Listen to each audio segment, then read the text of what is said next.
doctor César Villalona. Vamos a ver, César, vamos a ver cómo andamos por ahí, tal vez nos estás escuchando. Saludes. Hola, Pablo. ¿Qué tal, Pablo? Bueno, por aquí en la Unión Americana, César, la Unión Americana que sigue reportando masacres diarias, masacres en la costa este, en la costa oeste, el pueblo asesinándose entre él mismo. Imagínate que en las últimas 2 semanas han habido más de media docena de masacres. Y es un país que muchos dicen no está en guerra. Otros dicen es una guerra silenciosa. Otros dicen es terrorismo de Estado el que esta nación exporta a otros países como El Salvador. Porque dicen que es un caos controlado, César. No son accidentes. Así está esta tierra del norte. Y hablando de coyunturas actuales, estamos con la revista quincenal de economía política con César Villalona, a quien todos ustedes han estado esperando y esperan 2 veces al mes ahora en este segmento nuevo, en donde se habla de política económica. Ya alguien decía, no se puede hablar de una sin la otra, estos dos elementos combinados. Hoy El Salvador sigue siendo noticia, sigue estando en el frente de muchos periódicos, especialmente en estos momentos en donde algunos ven El Salvador como lo veían quizás en los 80s, entre medio de dos superpoderes, la Unión Soviética y los Estados Unidos de aquel tiempo, en donde Estados Unidos decía que iban a venir los soviéticos y se iban a tomar el país y después se iban a ir para Guatemala y después iban a tomar México y iban a entrar por Texas, iban a robarse los niños allá de los gringos. O sea, era un terror permanente que culminó con la desintegración de la Unión Soviética en el 89, 90, 91. Hoy, César, ponen a El Salvador nuevamente a esa altura, pero hoy no es la Unión Soviética, sino que es China. Y todo lo que vamos a estar comentando ahora debe de entenderse en ese contexto. Allí nos mandaron unas interrogantes. Vamos a, amigos y amigas, estamos en directo y en vivo aquí con el doctor César Villalona en las 3 plataformas: radio, internet, YouTube y Facebook. Por eso nos estamos turnando una, en grupitos de 3 le vamos a preguntar al doctor, aunque ya le mandamos 3 por 4, 12. Le mandaron 12 interrogantes. Vamos a preguntarle si le ha quedado tiempo de observarlas, de verlas. Si no, ahí están, aquí están. Bueno, saludos César Villalona desde la Unión Americana para todo el mundo. Adelante, te estamos viendo bien y creo que escuchando bien. Muchas gracias, Pablo. Un saludo a todas las personas que están en esta entrevista o reunión. Es más una reunión, así lo siento, para conversar sobre algunos aspectos de la realidad de acá, de El Salvador, sobre todo. Hay una cantidad de preguntas que me han mandado, yo las leí, son 12. Podríamos comenzar a dar respuesta, ¿verdad? Y luego seguimos conversando, si hay personas que tienen más preguntas o comentarios. Perfecto. La primera tiene que ver... César, entendemos de que no necesariamente las podés contestar así en ese orden, sino que simple y sencillamente se escribieron así porque así vinieron, pero contéstalas en la forma de cómo crees que sería mejor de que entiendan todos estos nuestros seguidores aquí de la radio televisión. Farabundo Martí Internacional, adelante. Sí. Vamos a ver, están bien elaboradas, la vamos a ir llevando en el orden. La primera tiene que ver con el alza constante del precio de la gasolina. Bueno, de la gasolina, de los combustibles en general, que incluye también el diésel, no solo la gasolina. El alza tiene que ver con el encarecimiento del precio internacional del petróleo. La economía mundial se ha estado reactivando este año después de una caída fuerte que tuvo el año pasado. Y cuando hay cierta reactivación económica, porque este año va a crecer la producción mundial, el año pasado se desplomó más de 6%, entonces hay más demanda de materia prima, de todo tipo, y de maquinaria. Y el petróleo es una de las materias primas que se utilizan a nivel mundial. El consumo de petróleo está concentrado fundamentalmente en Estados Unidos, más del 20%, y los países de la Unión Europea más del 20%. China anda como por un 15%.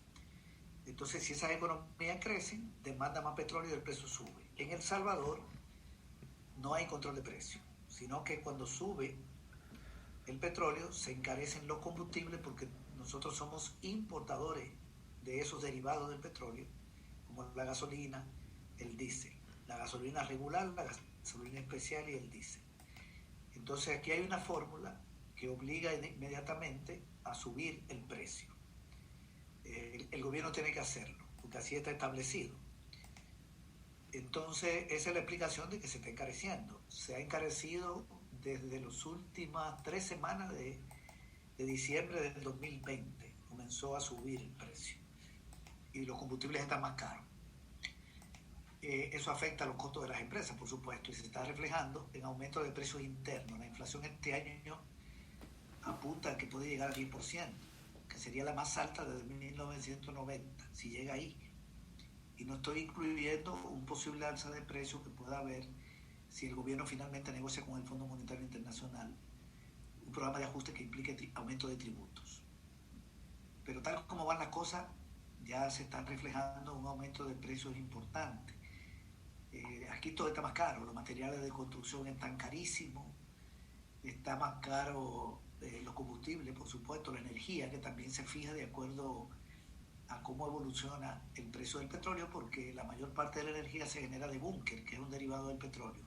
Y aunque hay fuentes que no son derivadas del petróleo, como la geotérmica, la solar, que tiene un peso pequeño, la hidroeléctrica y la de biomasa, al encarecerse la térmica, se arrastra todas las tarifas hacia arriba. Eso también ha subido.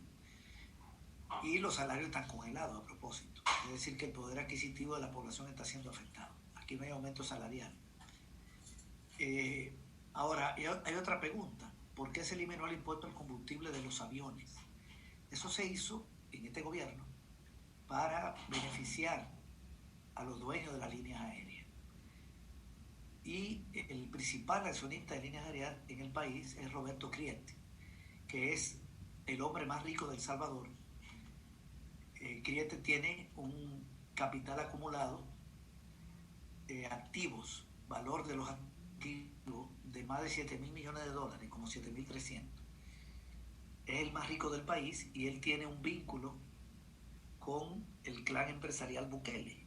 Él está apoyando a Bukele y otros oligarcas también, como Murray Mesa, como Calleja, como Ezerqui, que tienen una alianza que viene del 2019, lo apoyan, por eso neutralizaron a los diputados de Arena para que no dieran los votos para despedir a Bukele, para hacerle un juicio a Bukele y someterlo a la justicia cuando dio el golpe de Estado de febrero del año pasado. Si ese golpe lo hubiera hecho Sánchez Sedrén, inmediatamente toda la derecha hubiera cerrado fila y le hubieran quitado el fuero y le hubieran hecho un antejuicio. Este grupo empresarial oligarca está en una alianza con Bukele. En tanto, esperan que Bukele liquide al FMLN.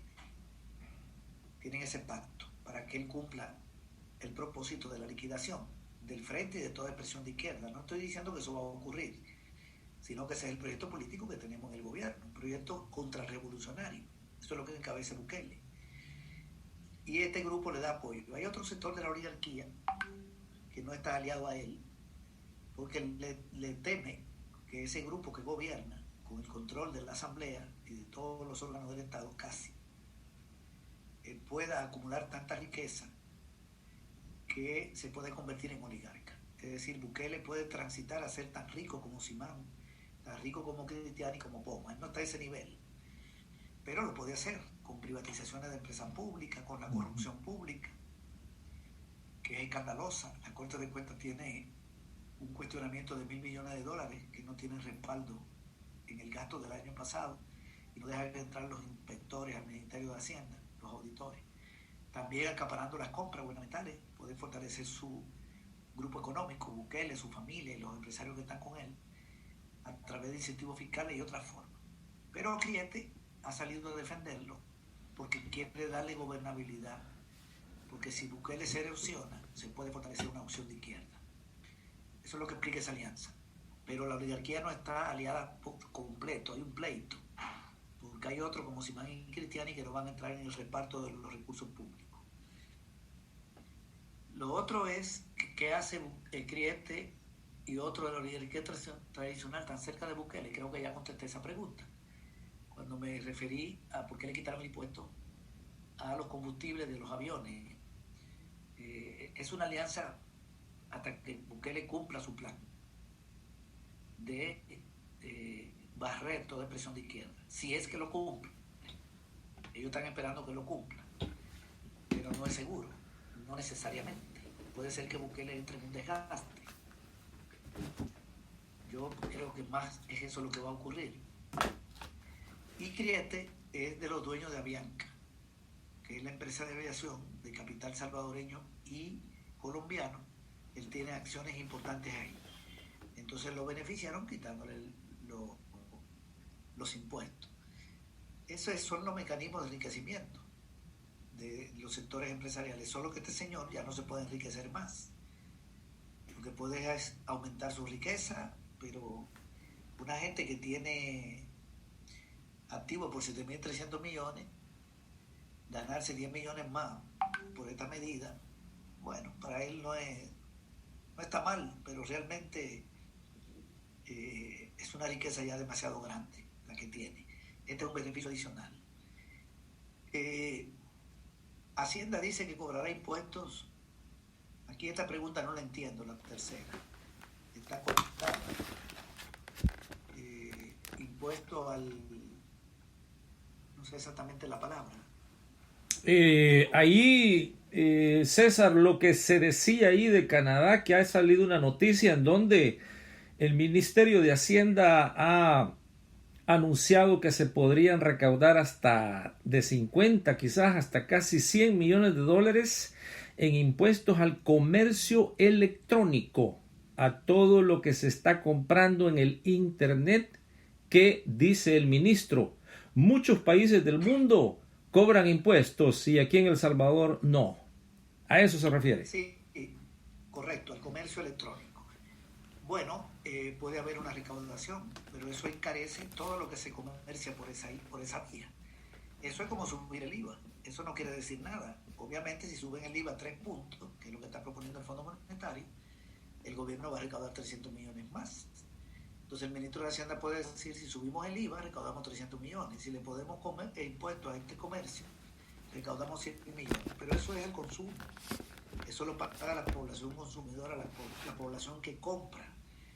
Porque los impuestos a las transacciones comerciales son impuestos que lo pagan quienes compran y los cobran los empresarios y se lo entregan a Hacienda, si es que lo entregan, porque ya se sabe que hay una retención fuerte de IVA que no se declara y también hay evasión de impuestos. Entonces, si eso lo hace, lo que va a generar es más inflación. Obviamente se puede hacer, si la Asamblea lo aprueba, como decía, igual pueden decidir aumentar el impuesto al IVA. Yo no sé qué es lo que quiere decir eso para él, ¿verdad? Porque igual puede tomar mañana ir a la televisión y decir, si le subimos 10 puntos al IVA recaudamos 800 millones. Sí, yo creo que sí, pero la pobreza sube. Entonces, ¿qué quiere decir con esto? Que le van a poner impuestos a la gente que compra, a la gente y aquí más los sectores medios que han estado siendo exprimidos. Aquí la llamada clase media pasó del 22% de la población al 17%, según los estudios que ha hecho la CEPAL aquí. Entonces, esto es encarecer todo para ese sector que se mueve más por ahí, porque ahí no se mueven tanto los pobres. Pero los sectores medios, hay gente que tiene dinero, hay gente que no tiene familias que viven, que pueden hacer este tipo de transacciones, viven 3 o 4 en una casa y ganan $1,000, $1,500. Eso no es un ingreso de lujo. Eso alcanza para más o menos medio vivir.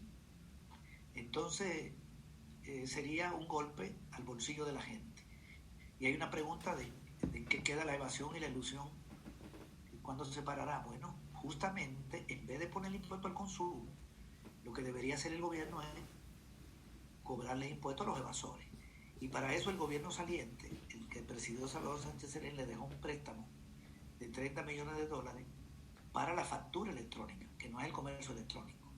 La factura electrónica es que si yo en un supermercado compro algo y pago, cuando me da la factura, el ticket, esa información sale registrada en el Ministerio de Hacienda, para que el supermercado o el almacén no pueda retener ese IVA que me cobró cuando me vendió. Porque la gente le paga a los empresarios. Cuando compra, paga el IVA y ellos tienen que enviar el dinero a Hacienda. Eso es lo que debería hacer. ¿Qué están haciendo con eso? Porque aquí no se ve ninguna medida de tipo fiscal. Aquí lo único que vemos es un gobierno endeudándose para conseguir dinero. Pero no hay ninguna medida de tipo tributario. Pero no solo esta medida se puede tomar, avanzar en materia de control de evasión y elusión, que por cierto, en los gobiernos del frente se avanzó, porque la evasión era de 40% y bajó a 26%. Sigue siendo alta. Los países europeos tienen evasión de 10, 15%. Ningún país tiene evasión cero, 26 es mucho, pero se bajó. Ahorita de ese tema ni se habla, prácticamente. Solo dicen, bueno, lo que siempre se dice, pero no hay, de que hay que combatirla, pero no hay medidas efectivas. Lo que está haciendo Bukele es consiguiendo dinero prestado para funcionar. Y la deuda que Serén se la dejó en $18.200 millones, la deuda pública, ya se acerca a los 23.000 millones. Es decir, estamos hablando de un crecimiento de 4.800 millones en 9 meses, porque el dato que estoy dando es de marzo, todavía no es de junio, mañana cumple los 2 años. Terrible el endeudamiento. Y si quieren pagar la deuda con impuestos a actividades comerciales, entonces van a afectar el consumo. Esa es una medida negativa. Lo otro es que El Salvador, dice, está entre los productores más grandes de papel higiénico del mundo. No puede ser. La economía salvadoreña no tiene un peso importante en la economía mundial. Nosotros tenemos un Producto Interno Bruto el año pasado cayó por debajo de $25.000 millones. Cuando tú ves un país como Guatemala que lo tienen 80.000, y si te vas para Sudamérica, los Productos Internos Brutos de Brasil es más de 1 billón, en Canadá es más de 1 billón, en Estados Unidos son más de 16 billones. Entonces no es de los mayores productores del mundo. Es una empresa muy importante acá en el país, pero hay que relativizar los juicios, porque solo la Bayer de Guatemala, de Alemania, para dar un ejemplo, tiene una producción, en este caso no de papel higiénico, que supera nuestra producción de un año como 10 veces. Es decir, una empresa de Alemania produce lo que El Salvador produce en 10 años. La producción total. Entonces, es una producción importante. Esa es una empresa donde hay capital de Estados Unidos y capital nacional, se llama Kimberly-Clark. Es grande aquí. Es una de las industrias más importantes. Tiene un peso fuerte en la economía nacional. César, Ajá. no sé si estás viendo ahí el cuadro que nos han mandado.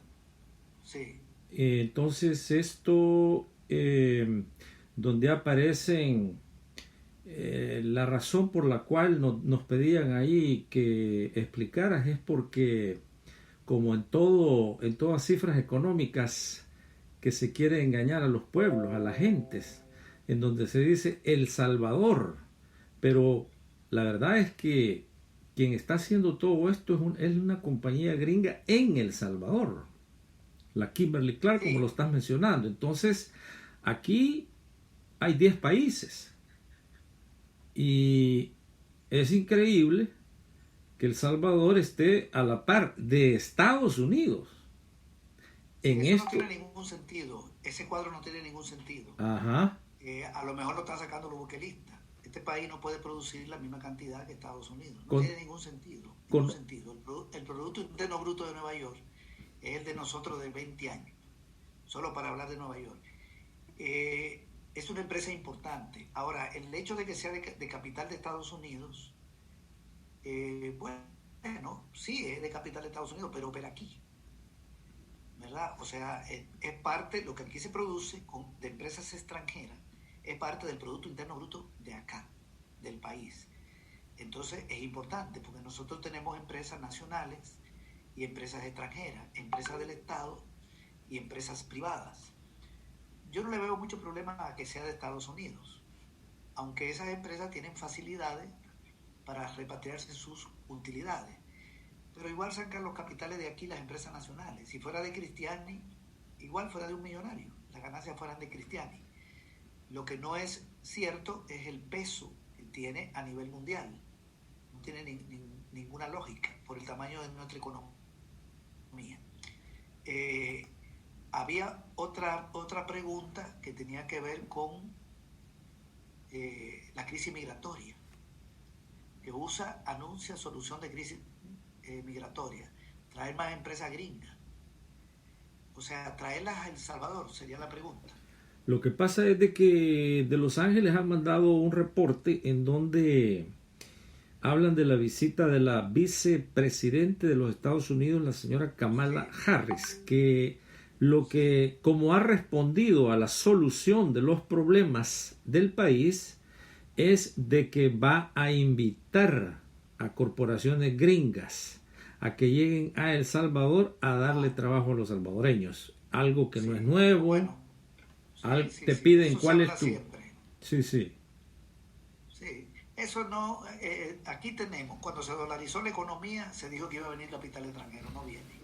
Somos el país de Centroamérica que tiene menos capital extranjero, menos inversión extranjera desde el año 2006. Antes del 2006, el último era Nicaragua. Nicaragua recibe más que nosotros, a pesar de que nosotros tenemos el doble de la economía salvadoreña, es el doble de la de Nicaragua en Producto Interno Bruto. También recibe más Honduras, tiene un Producto Interno Bruto más chiquito. Nosotros somos la tercera economía en PIB, después de Guatemala y Costa Rica, y somos el último en inversión extranjera. Entonces, los tratados, la dolarización iba a traer, no la trajo. El TLC con Estados Unidos le iba a traer, no la trae. El TLC con la Europa, tampoco. Es decir, siempre se está ofreciendo que va a venir inversión extranjera, y la inversión extranjera sigue siendo pequeña. ¿Cuál es el problema que tenemos aquí? Tengo un tema de un programa, pero lo voy a sintetizar. Lo que dicen los grandes empresarios de aquí, lo de la NEP y lo que dice Arena, es que nosotros tenemos una mano de obra poco productiva y por eso no viene inversión extranjera, no viene mucha.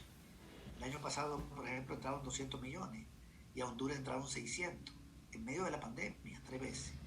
Eso es falso, esa no es la causa, porque nosotros tenemos la mano de obra más productiva de Centroamérica después de la costarricense. Si tú divides el PIB entre la población, un salvadoreño produce una salvadoreña más que un guatemalteco y mucho más que un hondureño. Nosotros producimos como $8.500 por persona. Y en Guatemala, eso es dividiendo el PIB entre la población ocupada. Y en Guatemala anda alrededor de 8.000, en Honduras anda por los 6 y en Nicaragua por los 4. Tenemos más productividad, en Costa Rica es más alta, porque tienen una mano de obra más calificada, más educada y mejores medios de producción. Pero porque hay más inversión extranjera en Honduras, con una mano de obra menos productiva, y en Guatemala y en Nicaragua.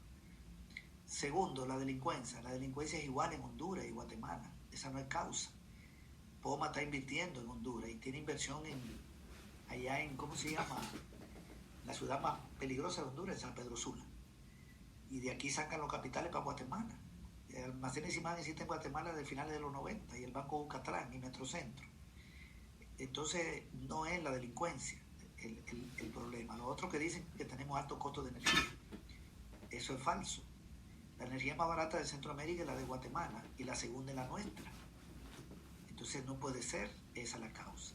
Y así se vienen inventando causas. Las causas no están ahí. Las causas están en que nosotros tenemos la economía donde menos crece el medio circulante, el dinero que circula. Nosotros más o menos multiplicamos la cantidad de dinero que circula en la calle cada 16 años. Y en Costa Rica lo multiplican cada 10. y en Nicaragua cada 10 o cada 9, para poner solo esos 3 ejemplos. ¿Por qué no se multiplica el circulante aquí? Porque aquí estamos dolarizados. Primero, antes de la dolarización pusieron restricciones monetarias, aumentando la liquidez que el Banco Central obtiene del dinero que le quita a los bancos. Porque el Banco Central le quita dinero a los bancos de los ahorros para regular el crédito. Era muy alto, le daba poco para el crédito. Luego, con la dolarización, no emitimos moneda. Entonces aquí solo puede aumentar el dinero que circula en la calle si entran más dólares que lo que sale, porque el Banco Central no crea moneda. Entonces tenemos un circulante pequeño y contraído. En un contexto como ese, un empresario extranjero dice, bueno, yo mejor monto una empresa en Honduras, porque ahí la capacidad de consumo está creciendo, o en Costa Rica, porque hay creación de moneda. Aquí está restringido. La restricción tiene una ventaja. Somos el país con menos inflación de Centroamérica desde hace tiempo, pero el no crecimiento del circulante estimula menos la inversión extranjera y provoca fuga de capitales. Y por eso somos el que menos crece en términos de producción de bienes y servicios desde hace tiempo.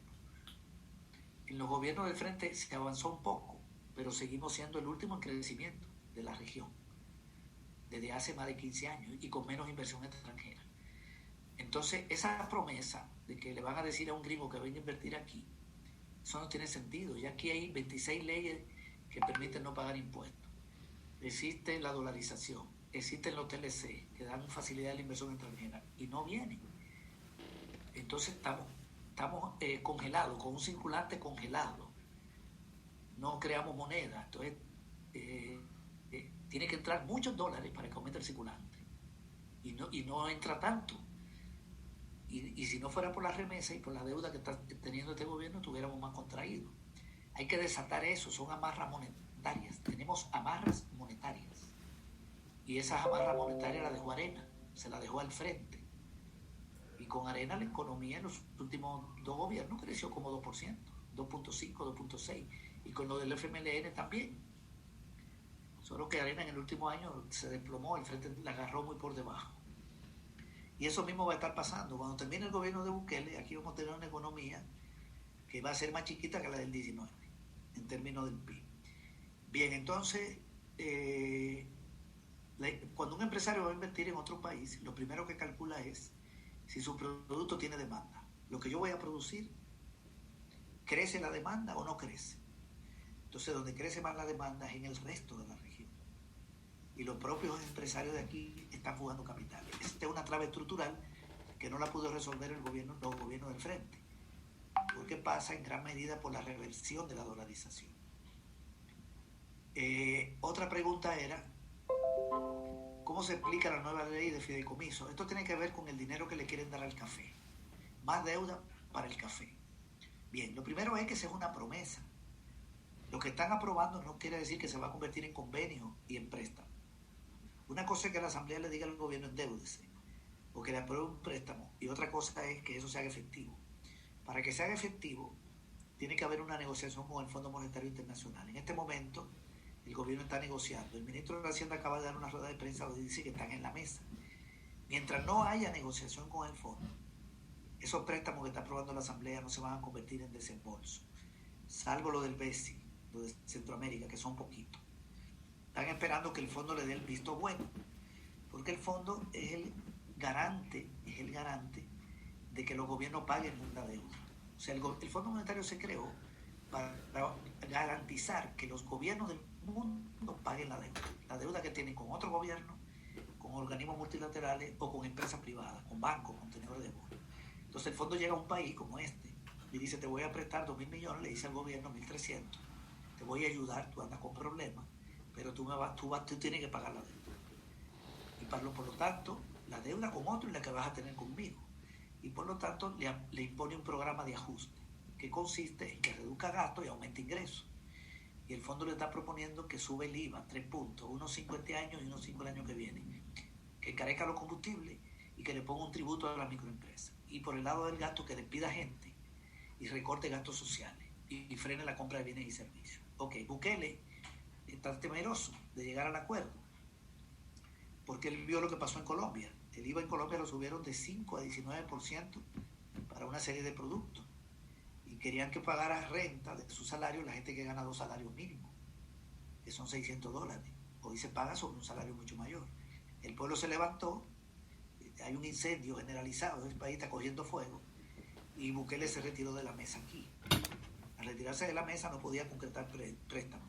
Volvió a la mesa y ha negociado estos préstamos, pero no es tan seguro, ¿no? Esto se puede convertir en préstamo si hay acuerdo. Y si hay acuerdo y aplica la medida que el fondo le está diciendo, no tiene que aplicarla toda. Puede ser que deje el IVA, que diga, no, el IVA no lo voy a aumentar, pero sí el monotributo de la microempresa, sí voy a recortar esto. De hecho, ya están despidiendo miles de gente y van a haber despidos masivos en las alcaldías. Están recortando ya. Entonces, ese programa lo que genera es encarecimiento de los bienes y servicios y golpe al salario y desempleo, por lo tanto caída de demanda. Y si cae la demanda, se va a ver afectada la producción. Entonces la deuda externa se hace más pesada. Estos 700 millones no se lo pueden colocar al café. Si ellos consiguen 700 millones para el café, lo tienen que ejecutar como en 10 años. Aquí no hay institucionalidad para gastar ese dinero para el café. El café no necesita ese recurso tan grande. Todo el sector agropecuario recibe préstamos por 300 millones. Todo el sector. Entonces no le van a meter 700 al café. Están haciendo política, están haciendo propaganda. Y lo otro es que esto, lo que consigan, va a ir para los grandes cafetaleros. Ya pusieron de viceministra de Agricultura a una señora de apellido Paca, que es de las familias oligárquicas, por cierto, vinculada a la industria azucarera, porque los Pacas son dueños de ingenio, igual que Regalado. Bien, entonces, esto no es para pequeños productores, porque un pequeño productor no es sujeto de crédito. Esto siempre cae en los grandes, los que tienen garantía para pagar, etc. Yo no veo nada bueno en esto, más que un fuerte endeudamiento público. Y el café no está tan rentable. Aquí el FMLN intentó sustituir el café por cacao, el café de Bajío, porque los precios no son rentables prácticamente. Las exportaciones de café siguen afectadas en su producción y en su precio. Y lo que hay que buscar es una alternativa, por un producto parecido pero que tiene mejor demanda. Pero no están en eso, porque es una decisión que la tienen que tomar los cafetaleros. Pero no hay ayuda a los pequeños, porque como un pequeño productor de café, que son miles, con una manzana, con 2 manzanas, y que caen en manos de los grandes, porque se lo venden a precio barato y los otros lo agarran, lo llevan al beneficio, y son los que lo exportan y se ganan el dinero, ¿cómo esa gente va a recibir crédito? Ya sea para mejorar su producción o para dedicarse a un cultivo como el cacao, que sería bueno, porque también es un cultivo ecológico. Incluso hay estudios importantes que hizo el Ministerio de Economía en el gobierno de Serén, pero no ha servido de nada, porque no ha habido una importante diversificación. Lo otro es que este gobierno siempre está haciendo cosas contradictorias. Lo mismo está diciendo que va a conseguir un préstamo para las alcaldías. ¿Y para qué le quitó 260 millones a las alcaldías el año pasado? No se lo dio. ¿Y por qué no le dio 200 millones de aquí a mayo? Eso no le ha dado entre enero y mayo. Para entonces endeudarse para dárselo. Eso no tiene sentido. Si el dinero hubiera salido de los ingresos corrientes, que fueron enormes el año pasado, más los préstamos que recibió, fueron ingresos altos, aunque menos de lo previsto. Pero complementado con los préstamos, el gobierno manejó 8.064 millones de dólares. 8.064. Nunca un gobierno había llegado a 8.000 millones de dólares. Ahí está el informe de tesorería que ya se hizo público. Y le sobraron 55 millones que lo trasladó este año. Bukele hasta ahorro tuvo. Y el 43%, 44% de ese dinero fue deuda externa y deuda interna, bonos, préstamos y venta de lente. El resto fue recaudación interna. Y él decía que no había tenido $1 partido por la mitad, o un centavo. A propósito, en el año 2019 el gobierno manejó 7.260 millones. Y en el año de la pandemia, 8.064. Una cantidad de dinero increíble. Y la economía se hundió 7.9 y la pobreza subió al 40%. Ya voy a dar un dato. Voy a volver a ese tema porque hay una pregunta. Lo otro es que hay una familia, Gil Girola, que le está pidiendo 255 casi millones, 254.9 a la Estado salvadoreña. Esto tiene que ver con la reforma agraria. Eso no tiene ningún sentido. La reforma agraria se aprobó durante la primera junta, la segunda junta se concretó de gobierno, finales de los años 70 y 1080. Y esa es una ley. Y en la Constitución se estableció el límite de posesión de tierra. Y estableció la reforma agraria, que las tierras expropiadas, la reforma agraria tenía tres fases, bloquearon las dos. La primera era la tierra excedentaria, de más de 500 hectáreas, que tenían que ser entregadas. Y la otra era minifundio, de menos la entrega de pequeñas propiedades a los agricultores. Con las grandes empresas expropiadas se crearon las grandes cooperativas de la reforma agraria y se estableció que se pagaba esa tierra con bonos en 20 años. Tiene que ser pagado y esos bonos se han estado pagando.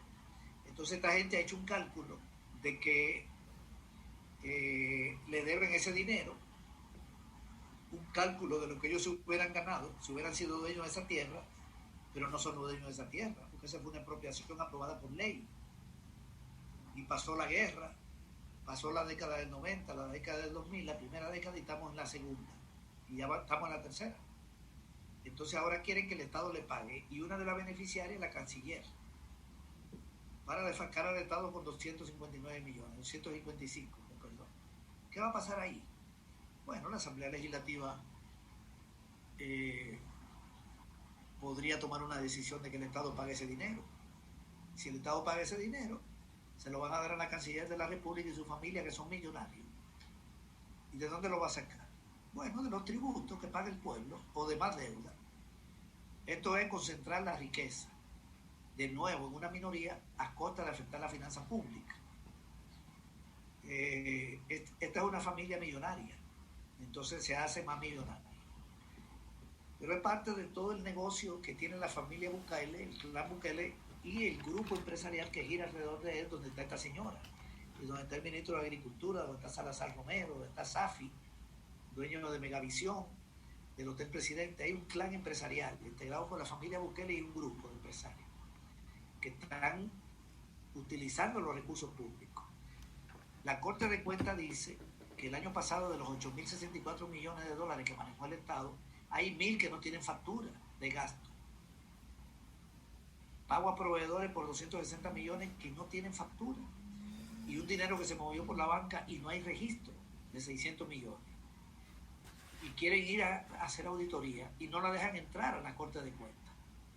Bukele no lo deja entrar. Le da la orden al jefe de la policía, el jefe de la policía le dice a la policía no deja entrar a los inspectores. Tenemos ese lío en este momento en el país. No pueden rendir cuentas, porque ya se robaron 1.000 millones, parece, digamos, indicio.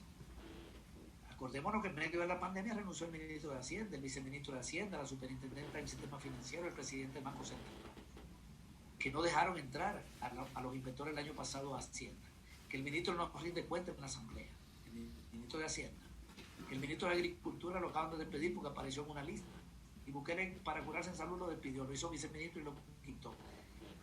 Y facturaron los alimentos que le dan a la gente en $90 el paquete, la bolsa de alimentos, y realmente vale 30. Se han robado $60 por cada bolsa, son 242 millones, 142 el año pasado. Es terrible el saqueo que hay aquí. Y acaban de aprobar incluso una ley de medicamentos, una ley de medicina, con perdón, que tapa la corrupción en el Ministerio de Salud de manera retroactiva y que abre paso a procesos de privatización, porque una empresa puede embargar al Estado y viola el Código Civil que establece que el Estado es embargable. Todo eso está ocurriendo, pero eso se va a quedar como constitucional, esa ley, aunque alguien ponga un recurso en la sala, porque ya la controló Bukele. Y ahora quieren auditar a la Corte de Cuentas. El gobierno, la Corte de Cuentas es la que audita al Estado. Ahora quieren auditar a la Corte de Cuentas. ¿Para qué? Para decir que hay corrupción, que quitarle el fuero a los magistrados, a los diputados, y que la Fiscalía le abre una investigación y a culparlo de un delito y elegir nuevos magistrados en la Corte de Cuentas y controlar la Corte de Cuentas. Es el único mecanismo que tiene Bukele para tapar los 1.000 millones de dólares que no quieren que fiscalice la Corte. Bien, esto forma parte de lo mismo, del saqueo al Estado, lo de los 55 millones. La pobreza ha decrecido, dice el Banco Mundial. No conozco esa información del Banco Mundial de que haya bajado. La pobreza aquí estaba, según la encuesta de hogares, en el 28% de los hogares, 40% de los hogares en el año 2008. 40. Esa fue la encuesta que dejó el gobierno de Sac. Esa misma encuesta se pasó en el 18, se pasa todos los años, se hace de los 70. Y la pobreza en el año 2018 estaba en 26% de los hogares. Había pasado de 40 a 26. En el 19, que fue un año compartido de Serén y Bukele, la encuesta dice que estaba en 23. Pero en el 20, la pobreza creció según la CEPAL, la Comisión Económica para América Latina, hasta 40% de los hogares. Ese es el dato. O sea que nosotros estamos en el 2008. Hemos retrocedido al 2008. Claro, no llegó la pandemia, la crisis internacional, pero también el gobierno tiene culpa, porque ahogó las alcaldías, la corrupción pública, han financiado importaciones de alimentos en vez de comprarle a los productores y a la industria nacional, a los productores agrícolas. Una serie de medidas negativas. Por cierto, Pablo, hasta abril las importaciones de alimentos agrícolas han crecido 21%. Terrible. La industrial 35%. César. Ahogando a la industria de alimentos.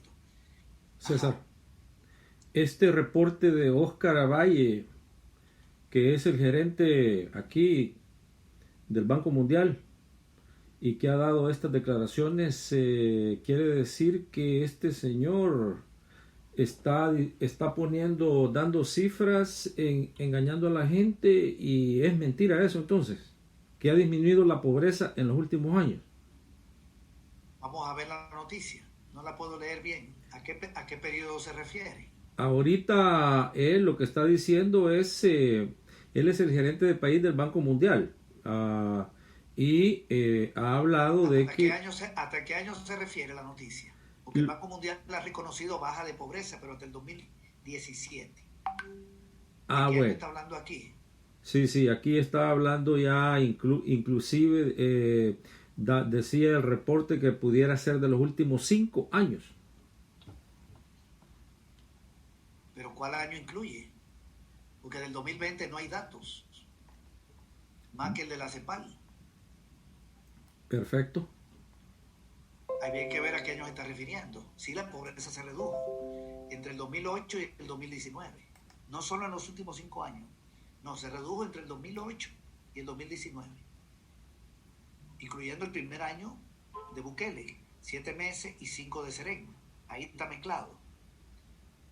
Pero en el 2020 volvió a subir a 40. Entonces hay que ver a qué año se refiere él cuando habla de la reducción. Nosotros tenemos información del Banco Mundial y del Fondo que también habla de reducción. Perfecto. Pero no incluye el año 2020. Perfecto. El año 2020, el único dato que hay es de la CEPAL. Nosotros vamos a conocer el del gobierno en julio. En julio se va a publicar la encuesta de hogares del 2020. Entonces ahí sabremos el dato, digamos, oficial. Porque el de la CEPAL no es del gobierno. El del gobierno no existe. Porque se pasa la encuesta en el año y se publica en julio. Así ha sido históricamente. En julio la publican y ahí vemos la pobreza del año anterior. O sea que en julio de este año sabremos la pobreza del 20. Pero yo me estoy basando en el estudio de la CEPAL, porque la CEPAL sí dijo en América Latina cómo creció la pobreza en América Latina. Y ellos sí dieron datos de El Salvador y la colocan en 40. Ok, entonces, el otro es cómo se replica el regreso de General Motors. Estados Unidos está preocupado porque Bukele puede entrar en un proceso de desgaste. A ellos les preocupa un desgaste que pueda tener. Ellos saben, el gobierno de Estados Unidos sabe muy bien que ya Bukele cumplió 2 años, el 40%, y le faltan 3 años, el 60%, y que todos los indicadores han empeorado, en gran medida, no solo, pero en gran medida por la pandemia que nos cayó y la crisis económica. Eso hay que reconocerlo. Gobernara quien gobernara, el año pasado iba a ser malo. Pero lo cierto es que hay un retroceso muy fuerte. Y él le añadió a la pandemia algunas medidas que afectaron más, el cierre del programa social, el despido de gente, el congelamiento salarial, etc.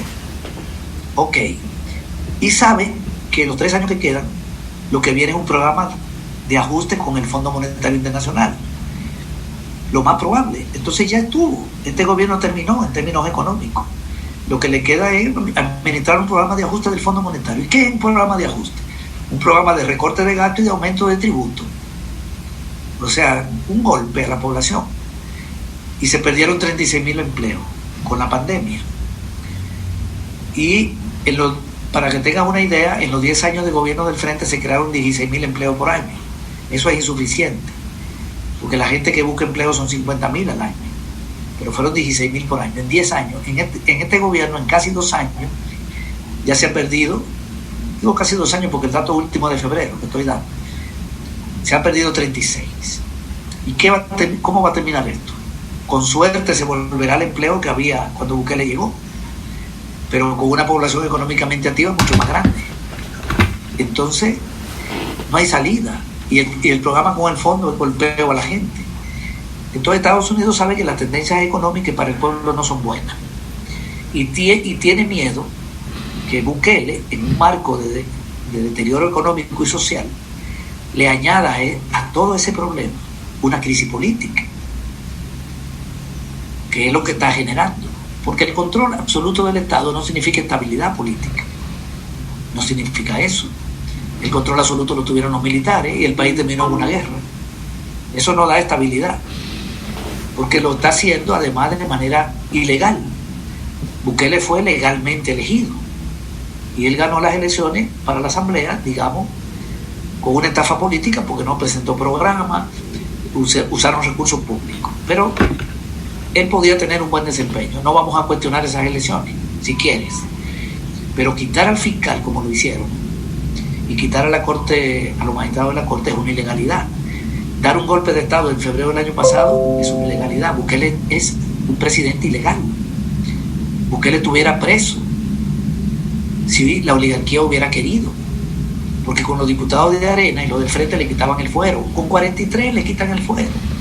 Lo hubieran puesto en manos del fiscal y lo destituyen. A él lo dejó gobernar Criete, que controló a los diputados de Arena. Ok, es un gobierno que está haciendo desmanes, que le han renunciado ya 17 altos funcionarios, 18 ahora con el de Agricultura, o 19 con Carolina, que no sé, prefiero no hablar porque solo es rumor lo de Carolina, recién. Con ella serían 19, es increíble, 19 altos funcionarios, un gobierno caótico, mediocre, un gobierno corrupto, no ha mejorado la vida de nadie, un presidente amenazando todos los días y mintiendo todos los días, una policía atemorizando, la pobreza ha crecido, el desempleo ha crecido, los índices de salud están malos, de educación están mal. Aquí no ha mejorado nada, ni va a mejorar nada, porque lo que están es robando para un plan empresarial. Entonces, si a eso le añade que el presidente viola la Constitución, se enfrenta a la Unión Europea, insultan al embajador de Chile, insultan al embajador de Alemania, al de España, da un golpe a la Sala de lo Constitucional en la Fiscalía, que ha provocado hasta un comunicado de la OEA, hasta la OEA, que es un instrumento de la derecha mundial, sacó un parrafito donde dice que fue ilegal lo que hizo Bukele. La conferencia episcopal hizo lo mismo, tiene un parrafito en su declaración donde dice que fue ilegal. La UCA lo está enfrentando, sectores académicos lo están enfrentando. Hay un clima de opinión pública de que es una ilegalidad. En un país despedazado, donde hay hasta huelga de hambre, hasta ayer, donde están apareciendo cadáveres en pozos, un desastre. Aquí es todo un desastre. Entonces los gringos le mandan a decir, muchachos, hacer la cosa bien. Nosotros te necesitamos para terminar de destruir al Frente. Al Frente no lo destruimos en la guerra. Le metimos 6.000 millones al ejército y no pudimos. Eso es lo que le dice el gobierno de Estados Unidos. Luego con Arena gobernamos 20 años apoyando a Arena y finalmente el Frente le dio 2 derrotas. Te encontramos a ti como instrumento para la destrucción del Frente. Y lo estás haciendo bien. Ha golpeado al Frente. Mira, el Frente le está yendo mal. Ha bajado los diputados. Pero aquí el 40% de la población, según la encuesta de la UCA, es entre izquierda y progresista. Tú la has tenido confundida. Te felicitamos porque lo has estado haciendo bien, pero te vas a desgastar. Respeta la institucionalidad.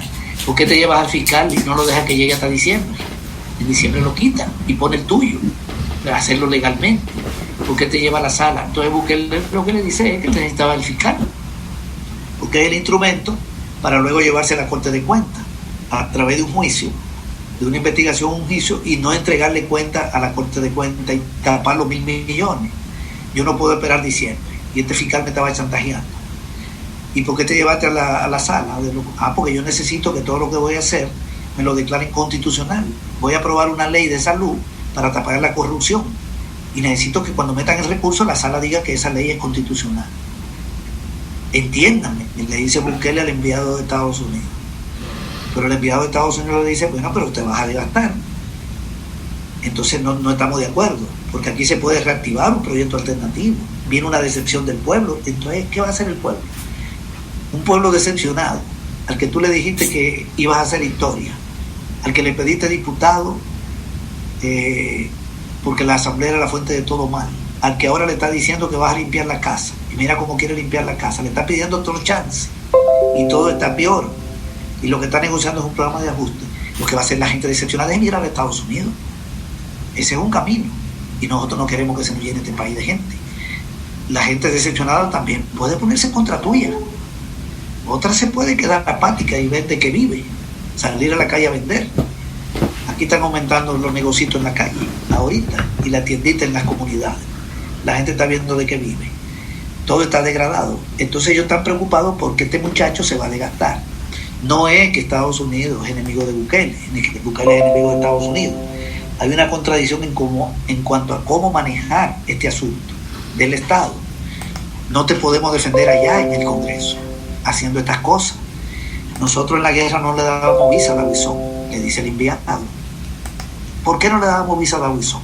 Porque es impresentable. Porque en Estados Unidos tenemos que guardar la apariencia democrática. Entonces ayúdanos a ayudarte. Pero Bukele tiene la necesidad de controlar la Corte de Cuentas y la Fiscalía. Y no puede esperar. Entonces están en esa contradicción. Ahora mandaron a esta señora, que fue embajadora, para que se sienta al lado de él y le diga lo que tiene que hacer, por el bien del proyecto. Y si él no se porta bien, y los gringos ven que puede ir a un desgaste, que va a seguir chocando con la intelectualidad, con la academia, y que puede tener problemas con la comunidad internacional, lo pueden quitar, tienen mecanismo y ponen al vice, que es Ulloa.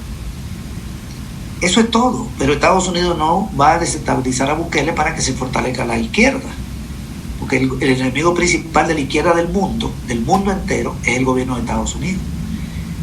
De todo lo que huele a izquierda, donde quiera que surja un gobierno de progresista, es objeto de ataque. De inmediato comienzan a difamar a ese gobierno. Surgió Chávez, Estados Unidos lo difama. Surge el gobierno de Evo, lo difama, y si puede lo tumba. Y aquí, ¿qué es lo que tenemos? Un gobierno de izquierda. Aquí tenemos un gobierno más a la derecha que Arena. Este gobierno está a la derecha de Arena, porque Arena por lo menos los 20 años no dio golpe de Estado, guardó una cierta apariencia democrática. Este se mofa de violar la ley. Entonces no es tal contradicción insalvable, es contradicción alrededor de los tiempos y de cómo hacer las cosas, y ella lo va a poner en cintura. Esta es la lectura mía de este asunto, porque hay mucha gente de izquierda que está esperando que el imperialismo norteamericano le quite a Bukele de encima, como que el papel del imperialismo es resolverle los problemas a la izquierda. No, siempre en el bloque enemigo puede haber contradicción, pero no son contradicciones estratégicas, no son contradicciones fundamentales, y ellos buscan la forma de resolverla, y si no la resuelven, lo ejecutan. Ellos no están con cosas, pero para salvar el proyecto. La mano derecha de Bukele, Carolina Resino, se fue. ¿Qué pasó? Bueno, hay un rumor de que ella está fuera del país. Yo realmente prefiero no dar una opinión porque sería mucho especular. Dicen que está en Italia. Yo, hasta que eso no sea oficial, preferiría no hablar mucho sobre eso. Pero sí hay un rumor aquí en el país de que ella se fue para Italia, no sé, un cargo, no sé si embajadora, allá en el Vaticano, que parece que el compañero de ella, que es embajador en Rusia, lo iban a mandar de embajador en Italia, o al revés, ella en Italia y él en el Vaticano. Bueno, un clan familiar, ganando cada uno $8,000 de embajador. Ella ha sido señalada por casos de corrupción en este gobierno. También se habla de corrupción antes, pero salió en la lista que mandó Estados Unidos, que es una lista para presionar a Bukele, para que haga la cosa bien. Y tienen otra lista pendiente, donde está el ministro de Salud y otro funcionario. Bukele, ¿qué es lo que ha hecho? Que antes de que llegara a la lista, quitó al ministro de Seguridad, que también es un empresario de seguridad, que le ha vendido al Estado. Es parte del clan empresarial que gira alrededor de la familia Bukele. No es la familia, sino que gira alrededor. Y se adelantó a quitarle de Agricultura, después lo puso vice y ahora se lo llevó del todo. Es parte de la presión ya que ha recibido de Estados Unidos. Y con Carolina apareció también como corrupta. Entonces yo no dudaría que la quite. Pero será por ese tipo de presión que ha recibido de Estados Unidos, que también le quitó 60 y pico de millones a la fiscalía, a la policía, que es otro mecanismo de presión, pero que no afecta a la economía, porque los dólares van a entrar al país, solo que van a entrar a ONG vinculada a la embajada americana. Eso es lo que hace Estados Unidos, se lo quita a la fiscalía, pero la fiscalía ya no necesita dinero, porque eso está controlado por Bukele. ¿Qué más dinero? El pago de salario, eso no está para investigar nada. Eso está para que el fiscal le levante un caso a un ex dirigente del FMLN, a un ex diputado del FMLN. Ya eso está bajo control de la familia Bukele. Entonces no le afecta tanto a la fiscalía no tener recursos. Otra cosa es que fuera un órgano realmente independiente. Lo mismo la PNC. Pero bien, hay que esperar a ver lo de Carolina. De todas maneras, nosotros no necesitamos la lista de Estados Unidos para saber que estos funcionarios han estado metidos en negocios turbios, raros, que hay indicios de corrupción. Por ejemplo, una hermana de Carolina Resina, una hermana, recibió un crédito de Bandesal. Y Bandesal es un banco del Estado. Y en Bandesal trabaja un hermano de Carolina con un salario de 4.200 millones en un cargo gerencial. Eso es conflicto de interés, eso es corrupción. Y montó una cafetería en el Ministerio de Hacienda, o sea, en una empresa pública, en una institución del Estado. Eso es increíble. Aquí la gente no dice nada. A nivel de pueblo no hay una reacción, porque la gente lo que te dice, bueno, es los otros robaban, vamos a esperar a ver si Bukele resuelve, le están dando chance. Ahora el tema, la consigna ahora es limpiar la casa. Pero en diciembre, ¿qué van a decir? Para enero, para el otro año, ya tendrán el control de la fiscalía. Porque aunque repongan al fiscal, que no lo van a hacer, hay que elegir en diciembre. Bien, los magistrados no lo van a reponer, ellos renunciaron además. Que por cierto, la carta de renuncia de todos es la misma. O sea que eso fue con la policía enfrente. Le llevaron la carta y le dieron firme esa carta. Son métodos de Hitler. Firme esa carta. Y la firmaron 4 de los 5. Y el otro que no la firmó, que no renunció, lo dijo. A mí me llegó la carta. Entonces, ese tipo de cosas, para el gobierno de Estados Unidos, es inconcebible que un gobierno que tiene tanta legitimidad, con tanto apoyo popular, con una izquierda debilitada, se dedique a hacer ese tipo de disparate, porque le genera desgaste. Los gringos te lo aceptarían si es necesario hacerlo para salvar a un país que esté al borde de la revolución. Si hay una situación revolucionaria y la izquierda va a tomar el poder, ellos hasta meten tropa. No le importa la legalidad. Pero le dicen a Bukele, tú no tienes necesidad, muchacho, con ese apoyo popular que tú tienes.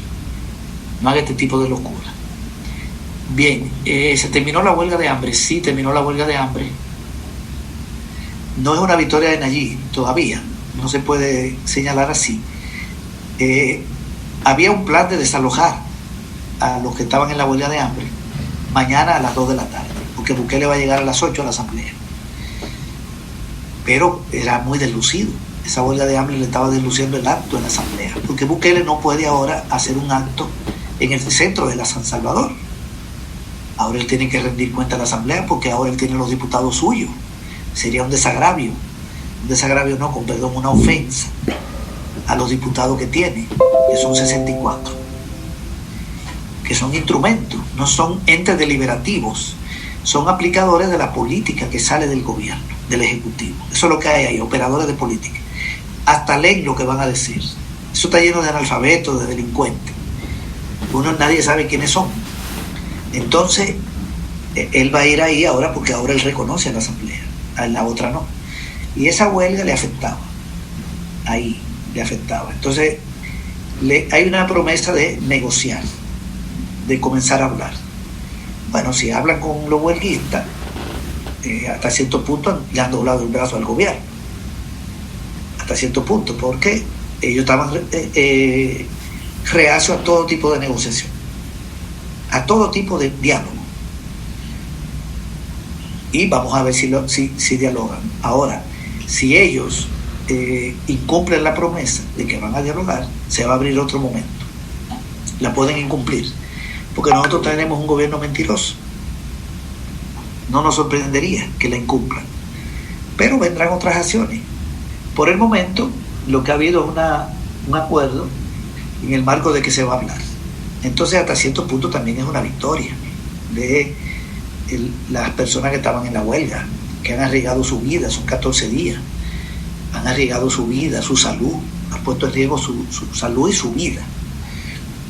Un grupito pequeño, y que se vea obligado a hablar con ese grupo, este monstruo de gobierno, que tiene el respaldo de los militares, que tiene el respaldo de todo, y tiene el control de todo, es una muestra de mucho heroísmo de parte de los compañeros y las compañeras que estaban en la huelga de hambre. El caso de Chalchuapa, que si es terrorismo de Estado, puede ser. Realmente ese caso está raro.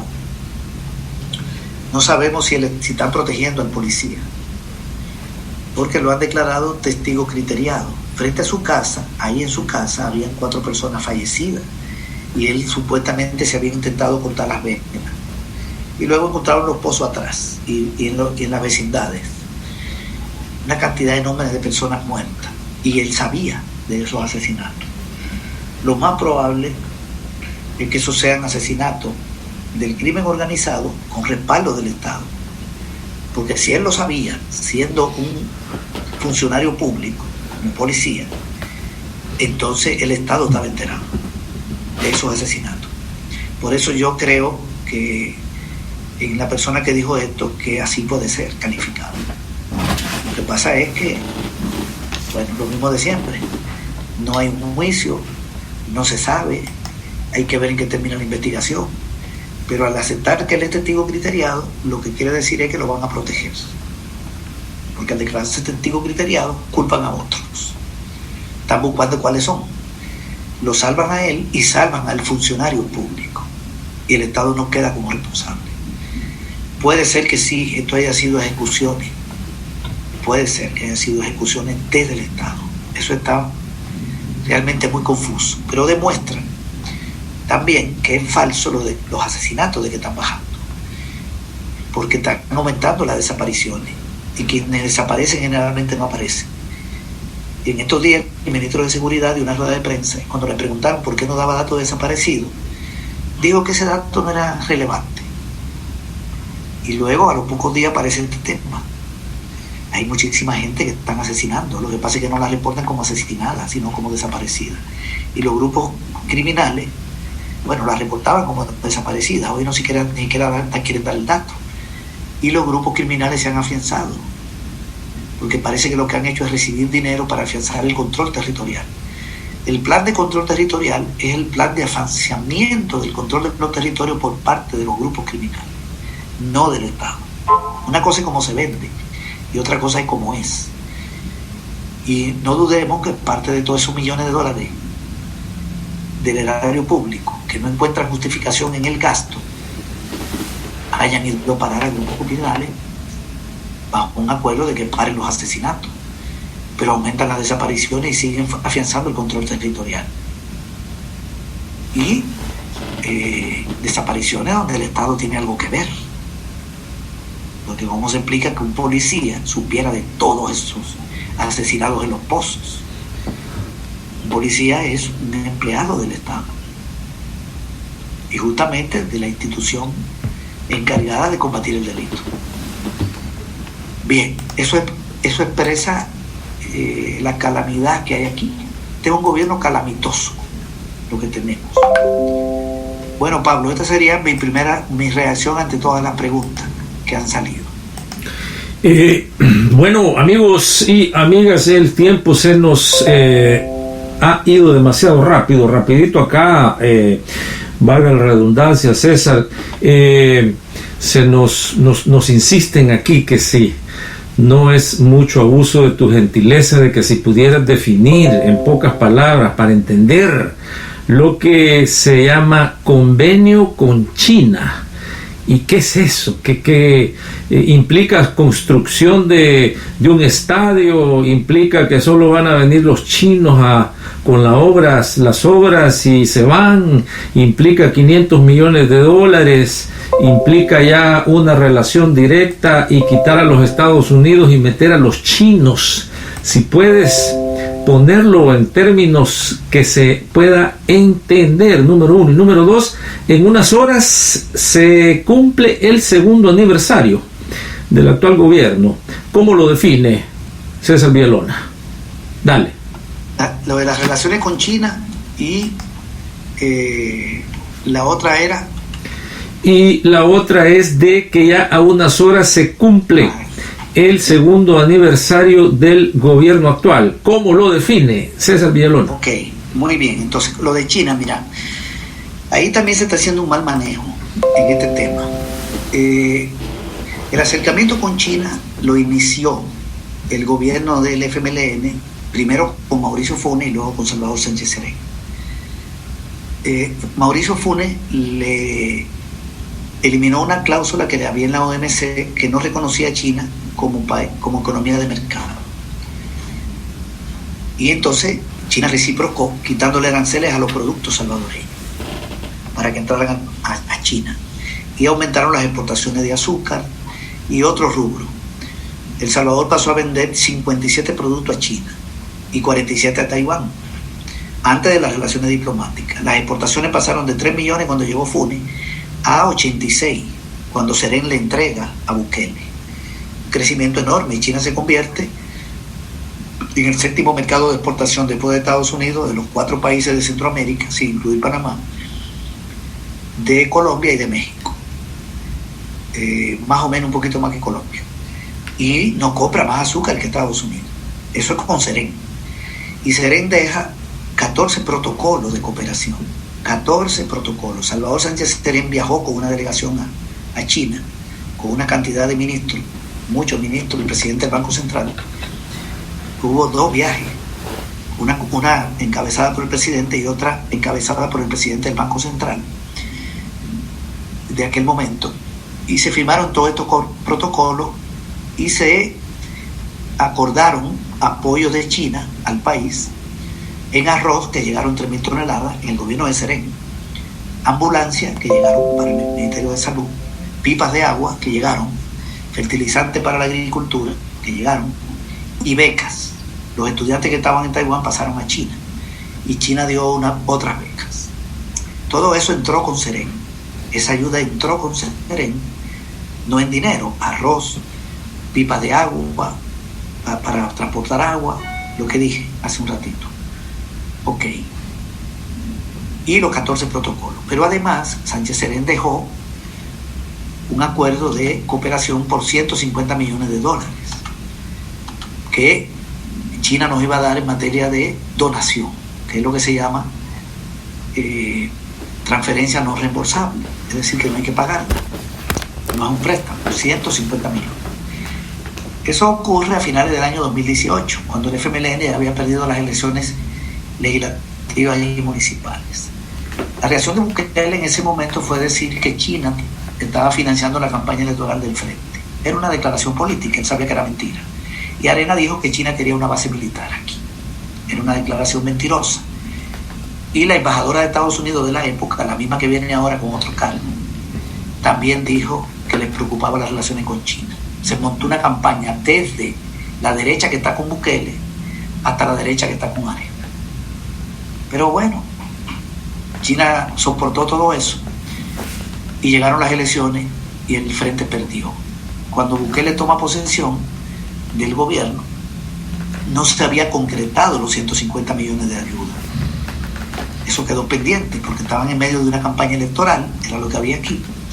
Se pierden las elecciones en marzo, Bukele gana, entonces el nuevo gobierno es el que hereda los 14 protocolos de cooperación y la ayuda de 150 millones de dólares. Eso le cae a Bukele. Y Bukele viajó en diciembre, el 5 de diciembre, el 4 o 5 de diciembre a China, del 19, a tratar de concretar esa ayuda. Y viajó a Qatar, que dijo que de Qatar venía una inversión de $1.000 millones. 1.000 millones, aquí no ha llegado ni un dólar. Y de China viajó, entonces bueno, cambió de opinión. No cambió de opinión. Lo que pasa es que lo primero fue una declaración política en términos de la lucha electoral, y lo segundo es, bueno, ya yo soy presidente y está claro que no voy a romper con China.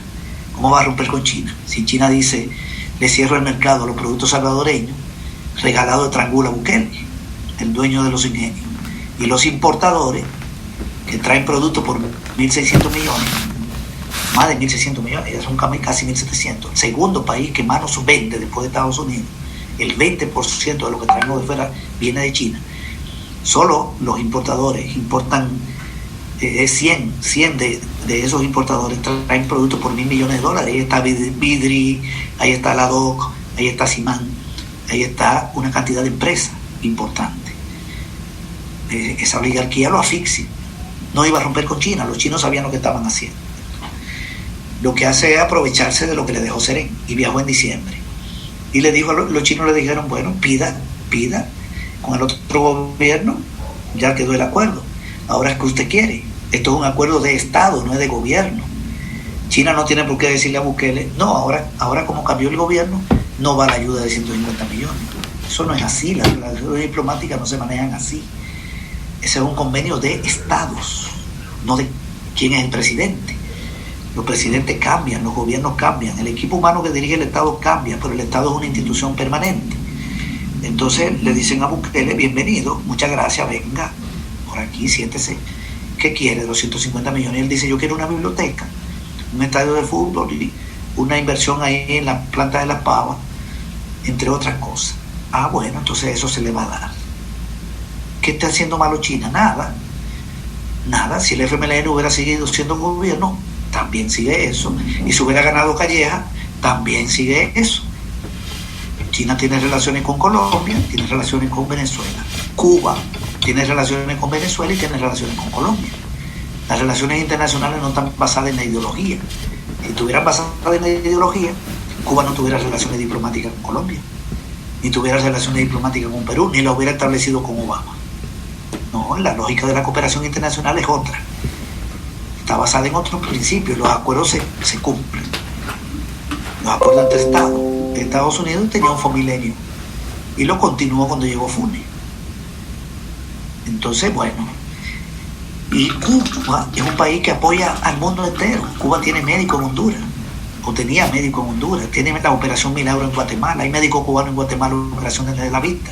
¿En qué se parecen el gobierno de Cuba y el de Guatemala? En nada, la antítesis. En el año 2, cuando gobernaba Flores aquí, hubo una crisis del dengue y médicos cubanos vinieron aquí a combatir el dengue con Paco Flores de presidente. Y en 2 semanas mataron a todos los mosquitos, prácticamente. Y nadie se alarmó porque los cubanos vinieron en el gobierno de Flores, sin tener relaciones diplomáticas con nosotros, a combatir el dengue porque Flores estaba asfixiado. Y echó mano de Cuba. Y Cuba tiene médicos en otros países, etc. Eso es así, igual Venezuela. Venezuela coopera con muchísimos países donde gobierna la derecha. Cooperaba con El Salvador desde antes de que gobernara el FMLN. Entonces, eso es normal. Entonces Bukele fue a concretar la ayuda, pero vino el COVID y eso se dificultó en el año 2020. Ahora llegó el 21. Ya hay una situación diferente porque hay una apertura y han comenzado a concretar la ayuda. Están construyendo el estadio, están construyendo la biblioteca, entre otras cosas. Eso es lo que está haciendo China. Bukele lo quiere hacer parecer ante el exterior como que él está haciendo un acercamiento a China. Bukele no tiene ningún acercamiento a China. Bukele está agarrando la cooperación que le dejó Serén y dijo $500 millones en un Twitter cuando después cayó el acuerdo, 400 millones de yuanes, que dividido entre 6.45 son 62 millones de dólares. O sea que de los 150 lo que está consiguiendo son 62, todavía falta, porque es una cooperación para 3 años, así se negoció en el gobierno de Serén. Prácticamente está arrancando. O sea que el año que viene China le va a dar otros 50 millones y luego le va a dar unos 30 para completar 30 y pico. Así será esto. Eso es totalmente normal. Y claro que es donación. Y Bukele dice, y es una donación que no la pagamos, a diferencia de Estados Unidos. Pero como que es él el que ha logrado eso, y eso lo logró Serén. Claro que las donaciones no se pagan, pero no es de Bukele, es de Serén. No hay nada fuera de los 150 millones. Nada, hasta ahora. Pero China igual le puede hacer un préstamo de 200 millones. ¿Por qué no? China le presta al gobierno de Colombia, China le presta al gobierno de Costa Rica, China le presta al gobierno de Venezuela. Le presta al de Costa Rica, que reconoce a Guaidó, y al de Venezuela, encabezado por Maduro. Y Cuba no ha roto relaciones con Costa Rica porque Costa Rica reconozca a Guaidó en Venezuela. No se puede meter en eso. China no tiene que condenar a Bukele por el golpe de Estado que dio. La embajada de Cuba aquí no ha condenado a Bukele tampoco, ni la de Bolivia. La política exterior es de no injerencia en los asuntos internos de otro país. Promover la paz, la cooperación, la solución política de los conflictos, el reconocimiento de la igualdad jurídica de los estados. El gobierno que se mete en el mundo entero a decir lo que hay que hacer y lo que no hay que hacer es el de Estados Unidos. Y el gobierno que insulta a otros es el de Bukele, que insulta a Daniel Ortega, insulta a Maduro, insulta al gobierno de Costa Rica, porque se siente gallito, apoyado por los militares y por los gringos. Y Daniel Ortega nunca ha dicho nada de él, no va a perder su tiempo respondiéndole a este. Entonces, esto es todo lo de China hasta ahora. Pero igual pues, China puede venir y hacer inversiones. China tiene invertido aquí más de 300 millones. La inversión de Taiwán no llega ni a 100 millones. Siempre aquí ha habido negocio chino, comercio chino, etc. El comercio con China es enorme, sin tener relaciones diplomáticas.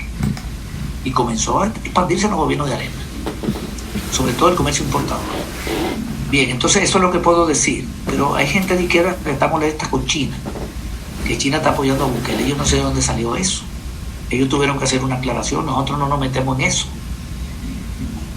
Bien,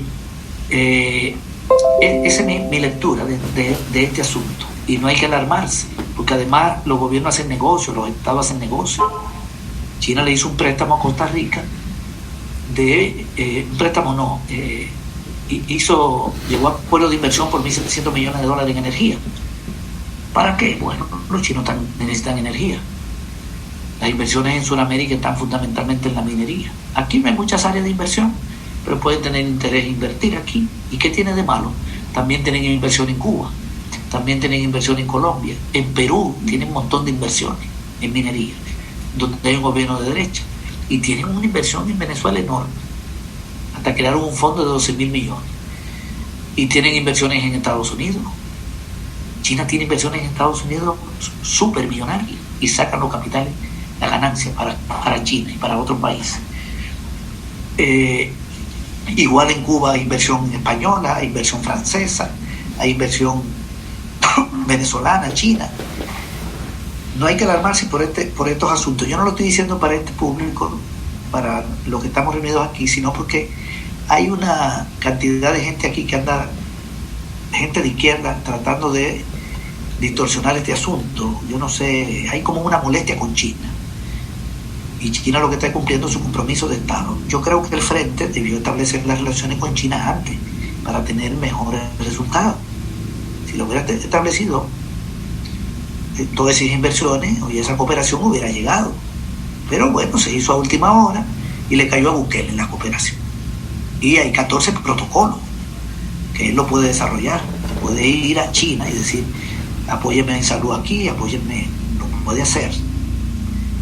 Bien, es una herencia que se le dejó. En el caso de los 2 años, aquí lo que tenemos es un desastre. En términos sociales, ¿qué es lo que tenemos? Pobreza que pasó de 23 a 40%. Deterioro de la educación. La educación en línea es un desastre. Un montón de gente no tiene internet y no tiene saldo para los celulares. Desertó la mitad de la población estudiantil el año pasado. cerraron el programa de alfabetización de adultos, cerraron el programa de un niño, una niña, una computadora. No están dando el vaso de leche ni la alimentación escolar que la recibían los niños de lunes a viernes. ¿Por qué? Porque no van a las escuelas. Y la familia tiene que poner el vaso de leche y la merienda. Afecta el ingreso familiar. Bukele le da una canasta a fin de mes, pero eso no compensa la alimentación de lunes a viernes, que ya no existe para los niños que están en las casas de la escuela pública, que eran 1.100.000 hogares. ¿Qué hay en educación? Un retroceso. Pasemos a salud. ¿Qué hay en salud? Bukele comenzó a desmantelar la reforma de salud, cerró 17 equipos comunitarios de salud, la operación Milagro no existe, la gente está yendo a Guatemala a operarse de la vista, ese es un golpe a la familia de bajos recursos.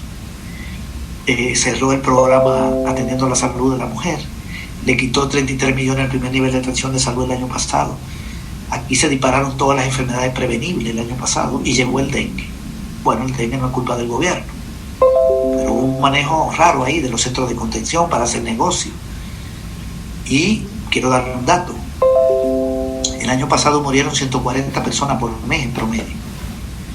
Este año van 180 por mes promedio hasta el 25 de mayo, que es el dato que tengo. 180, están aumentando los fallecimientos. La tasa de crecimiento de los casos es menor, la tasa de crecimiento, porque el mayor crecimiento se hace al principio. Si una persona se enferma de COVID y luego se enferma otro, creció en un 100%. Lo que pasa de 1 a 2 crece 100% de inmediato. Pero si se enferman 1.000 y luego se enferman 10 más, 10% de 1.000, ¿cuánto es? 10 más de 1.000, es prácticamente el 1%. Entonces la tasa de crecimiento de los casos es menor como tasa, pero no la cantidad de casos. Y los fallecimientos están aumentando. Aquí tenemos una crisis hospitalaria, no da abasto el sistema, esto no está resuelto. Pero independientemente de si hay responsabilidades no del gobierno, hay un retroceso en la salud. Y cerraron unidades de salud y hogares de espera materna. Aquí se inició un desmantelamiento de la reforma que se desarrolló en los 10 años de gobierno del Frente, que era una reforma integral con énfasis en el primer nivel de atención. Aquí se está pasando a una salud curativa, basada en medicamentos, para nutrir a la industria química farmacéutica. Y uno de los que está en ese negocio es la familia Bukele, dueña de Inquina, una empresa vinculada a la industria química farmacéutica. Bien, si pasamos a la agricultura, ¿qué hay? Se desplomó la agricultura el año pasado. Todo se desplomó y tuvimos un invierno con 2 tormentas que se hicieron catástrofes, porque además, como no había gobernadores, no se activaron los planes de defensa civiles. De defensa. Y todo empeoró en medio de la pandemia.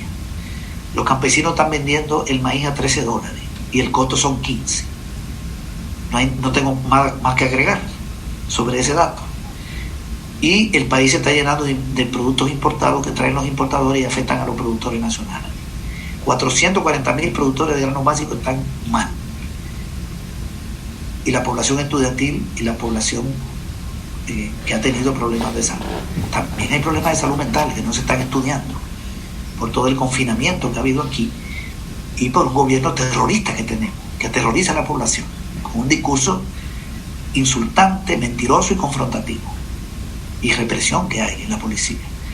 ¿Qué tenemos en materia de empleo? La pérdida de empleo, el cierre de empresas, la economía se desplomó, cayó todo. Hoy las cosas están más caras y los salarios congelados. Las pensiones bajas, y no son más bajas porque la Asamblea aprobó un aumento de la mínima de 207 a 3.4, no Bukele, que vetó el préstamo para el aumento y está agarrando el dinero de las AFP para hacer lo que aprobó la Asamblea. Esas pensiones que subieron un poquito se deben a los diputados y las diputadas, no a Bukele, los salientes. Por suerte existe esa cosita, ese pequeño aumento, digamos. Los vendedores de la calle, ¿cómo les fue? Mal. Son 840.000 los que trabajan por cuenta propia. 54% mujeres. Le cayeron las ventas. Y las ventas siguen mal, porque el salario no aumenta. El crédito al consumo está congelado, porque el dato hasta abril ha crecido 0,1, o sea, 0. Está estancado el crédito a la gente. y el salario congelado y desempleo. Por suerte hay más remesas, pero la variable más grande de ingresos es el salario, que está congelado y que ha caído por el desempleo en términos de la masa monetaria. Los otros que además están afectados por la inflación, que va creciendo. Se han encarecido los materiales de construcción, la energía, todo. Los combustibles. ¿Qué tenemos para la microempresa? 1 millón de personas trabajaban ahí. Ahora en este momento andan por 800.000 y pico porque perdieron el empleo 135.000. Quedaron 19.000. Ahí el 60% son mujeres. ¿Qué hay para los sectores desposeídos en general? Afectados por el cierre del programa de alfabetización, el programa para la agricultura cerraron el programa de agricultura familiar, acuicultura familiar, desarrollo rural, amanecer rural. Para los jóvenes cerraron el programa Jóvenes con Todo, el programa de PATI, que le daban una ayuda para que estudiaran, cerrado 2 programas de la juventud. Cerraron la escuela inclusiva de tiempo pleno, volviendo al tema de la educación, también una afectación. Le quitaron dinero a Ciudad Mujer. Eso es lo que hay. Desmantelamiento de programas sociales, crisis de agua. Antes de la pandemia, agua sucia para los que viven en el área metropolitana. Y de nuevo tenemos cortes, problemas de salud, problemas de empleo, criminalidad. Y en términos políticos, un gobierno ilegal que viola la ley, que tiene como eje central la mentira, como eje central de la lucha política, la mentira, que está controlando órganos del Estado ilegalmente. Un gobierno mediocre, lleno de funcionarios mediocres, caótico, con una renuncia constante de altos funcionarios, muchos de ellos vinculados a corrupción. Un gobierno que no rinde cuenta de $1.000 millones, un gobierno que no le permite a la Corte de Cuentas fiscalizar, un gobierno que pasó a controlar el Instituto de Acceso a la Información Pública, el presidente, destituyendo a una comisionada ilegalmente e imponiendo una plancha de periodistas de una elección de 2 planchas, cuando el reglamento dice que son 3, que modifica la ley LACAP para no rendir cuentas sobre las empresas que pierden las licitaciones, para nosotros saber si perdieron porque su oferta era peor o si era mejor y se lo dieron a un compadre de un ministro. Un gobierno que aprueba una ley de salud que permite que no se puedan juzgar los casos de corrupción en la salud, retroactiva incluso, que deja impune todo el personal de salud y las instituciones que trabajan en salud. No pueden ser sometidas ni judicialmente, ni civilmente, ni comercialmente, mientras hay emergencia. Un gobierno que viola los derechos humanos, que despidió 8.000 personas en 2019 ilegalmente, incluyendo mujeres embarazadas y personas con discapacidad. Un gobierno que le ha negado las credenciales a 400 sindicatos porque no responden al patronal ni al gobierno. Un gobierno que no reconoció en la OIT el convenio que prohíbe el acoso y la violencia en los centros laborales, o sea que está a favor de la violencia y el acoso en los centros laborales. Este gobierno está a favor. Este ministro del Trabajo.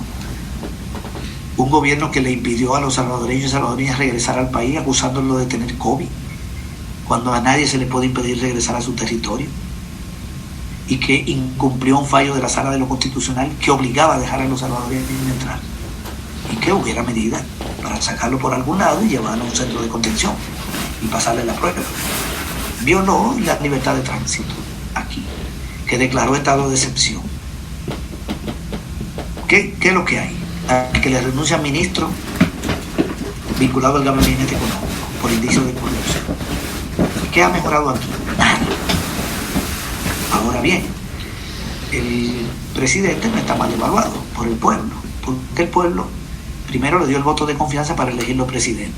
Lo convencieron de que Arena y el Frente eran lo mismo y había que hacer historia, pero además había una crisis en el Frente, porque era el resultado de una crisis en el FMLN. De ahí lo expulsan y hay una crisis interna. Eso afecta a ese partido. Con eso no estoy diciendo que no debió ser expulsado, yo creo que sí. Esa es una medida correcta, pero sin duda hay un impacto. Eso impacta. Entonces él se alza con la presidencia Y luego aplicó una estrategia correcta de convertir a la Asamblea, correcta desde su lógica, en la fuente de todo mal. Le dijo al pueblo: ya soy presidente, aquí no ha mejorado la vida de nadie, pero la culpa es de los diputados. Ahora necesito que me den los diputados. El pueblo esperó y le dio un segundo chance. Y le dio los diputados y la diputada. Además, unas elecciones fraudulentas, donde utilizó recursos públicos para financiar la campaña de Nuevas Ideas, como el periódico de la SER y la radio de Saca, además de los canales del Estado. Y donde aumentó dinero, que nadie sabe de dónde salió todo ese dinero para Nuevas Ideas. Pero ha sido hábil. Pactó con un sector de la oligarquía, al que le está soltando dinero en las compras públicas. Tiene el apoyo de Criete, el apoyo de los militares. Le soltó dinero a ciertos medios como TCS y la prensa para neutralizarlo. Ha cooptado a alguna gente del movimiento popular, el sindicato de la Corte, una federación y una confederación que ya están con el ministro, aventando aquí promesas o recursos. O sea, ha tenido esa habilidad, pero eso no mejora la vida de nadie. Todo es para controlar lo más que pueda la vida pública, el Estado y hasta la vida civil, el movimiento de la gente. Hay persecución, se están dando casos de persecución aquí. Y con una política exterior en el 2019 y en el 2020, y yo creo que hoy, de apoyo al gobierno de Estados Unidos. Rompió relaciones con Venezuela y reconoció a Guaidó. Ataca a Daniel Ortega. Se hizo el desentendido cuando el golpe a Evo Morales en Bolivia. Eso es complaciente con Estados Unidos. Cuando tenían 6 días este gobierno, intentaron un cargo que El Salvador fuera parte del Consejo de Seguridad de la ONU. Compitieron contra San Vicente y la Granadina. ¿Para qué? Para decirle a Turún que él competía contra un país que está en el ALBA. Finalmente El Salvador tuvo 6 votos y el otro tuvo como 180 y pico de votos. Perdió, pero mandó un mensaje de sumisión. No emitió nota de protesta cuando a los niños y las niñas de El Salvador las metieron en jaula en la frontera de Estados Unidos con México, cuando violaron los derechos ahí. No dice nada, no defiende a los salvadoreños y salvadoreñas en el exterior. Entonces aquí lo que hay es un deterioro de la vida pública, un deterioro del Estado. Todo lo que se avanzó aquí en materia de institucionalidad, el Instituto de Acceso a la Información Pública, la ley de ética gubernamental, todo eso es un retroceso enorme, imponiendo fiscales, imponiendo magistrados, un deterioro del Estado de Derecho y un golpe de Estado, que es la acción más grave que ha cometido, la del 9 de febrero. Es peor que la destitución del fiscal y de la Corte, todavía peor, que rompió con las armas en la Asamblea. Entonces este es un gobierno que no tiene ni un punto. Yo no le doy ni un punto. Esa es mi evaluación. No puedo ver, no sé si he dicho algo que sea mentira. Yo creo que lo que he dicho es lo que ha ocurrido aquí. Y todo el mundo sabe que todo está peor en los niveles de vida y en todo. Y todas estas ilegalidades. Bien, entonces estamos en un retroceso bastante fuerte. En 2 años no hay una obra nueva. En 2 años no hay nada. No hay plan de salud, no hay plan de educación, no hay plan económico, no hay nada. Bueno, sí hay una obra nueva, inaugurada, el puente de María Chichico, que no sirve, porque el hospital del Cico no se sabe si lo van a terminar. Y lo costearon en 15 millones, después en 30, creo, luego en 70 y luego en 100. Y ahí está, que no lo terminan. Lo que está es apropiándose de obras que le dejó el gobierno de Serén. No hay inversión. La inversión, a propósito, Pablo, la inversión pública hasta abril de este año ha caído un 46%. Un gobierno que ahogó las alcaldías, que violó la ley del FODE, la ley del presupuesto, y un gobierno que manejó 8.064 millones de dólares como nunca en la historia del país. Y ha metido la deuda en 1 año y 9 meses, el dato es hasta marzo, del 72% del PIB al 91%. Y el ministro anda mintiendo, el de Hacienda acaba de decir que es el 86%. No la vaya al 86%, es 91%. Sabemos cuál es el PIB, cuál es la deuda. Bueno, esa es mi evaluación César. de 2 años. César Villalona, el doctor César Villalona ha estado en directo y en vivo de la República de El Salvador nuevamente acá en esta revista quincenal de economía política. Todos saludos y recuérdense, esto ya queda en los archivos históricos, en esta biblioteca virtual, para siempre, en la radio, en YouTube y en Facebook. Saludos, César, y nos vemos la próxima. Muchas gracias, Pablo. Saludos a todas las personas que se conectaron.